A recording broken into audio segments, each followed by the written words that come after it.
शिवस्मारकाच्या शोधात निघालेले हे संभाजीराजे छत्रपती पहा। दुर्बिणीतून समुद्रात दूरवर पाहूनही संभाजीराजे छत्रपतींना शिवरायांचं स्मारक काही दिसत नाहीये। 8 वर्षांपूर्वी म्हणजे 24 डिसेंबर 2016 रोजी पंतप्रधान नरेंद्र मोदींनी या स्मारकाचं जलपूजन केलं।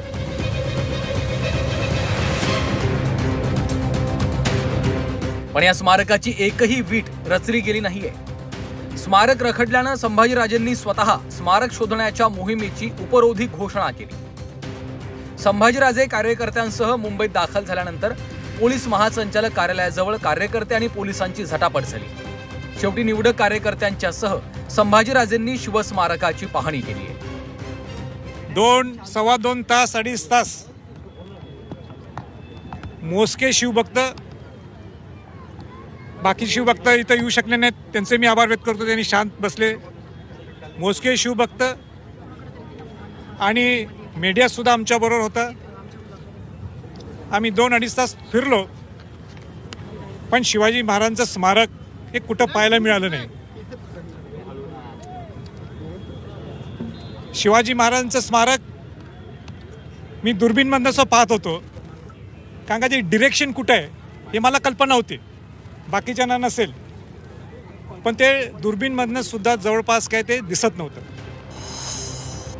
शिवाजी महाराजांच्या अरबी समुद्रातल्या स्मारकाचा राज्यातल्या 11 कोटी जनतेनं शोध घ्यावा असं आवाहन संजय राऊतांनी केलंय।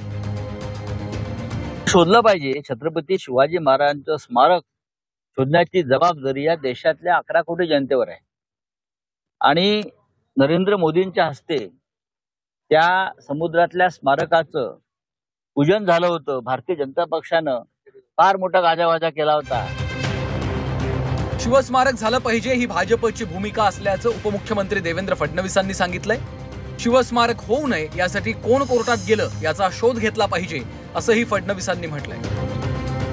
स्मारक झालं पाहिजे ही तमाम शिवभक्तांची इच्छा आहे। केवळ या स्मारकाच्या विरोधात कोर्टामध्ये माझा हात अटकला कोणाचे वकील आहेत हे पण संभाजीराजेंनी बघितलं पाहिजे। काँग्रेस पक्षाचा अधिकृत प्रचार करणारे वकील हे कोर्टात जाऊन शिवाजी महाराजांचं स्मारक म्हणून त्या ठिकाणी स्थगिती आणतात, त्यामुळे त्यांचाही योग्य शब्दात निषेध हा संभाजीराजेंनी केला पाहिजे। एकही वीट न रचली गेलेल्या शिवस्मारकासाठी कोट्यवधी रुपयांचा खर्च झालाय। एकेकाळी अरबी समुद्रातलं शिवस्मारक हा निवडणुकीचा मुद्दा झाला होता। या मुद्द्यावर भाजपनं मतांचा जोगवा मागितला होता।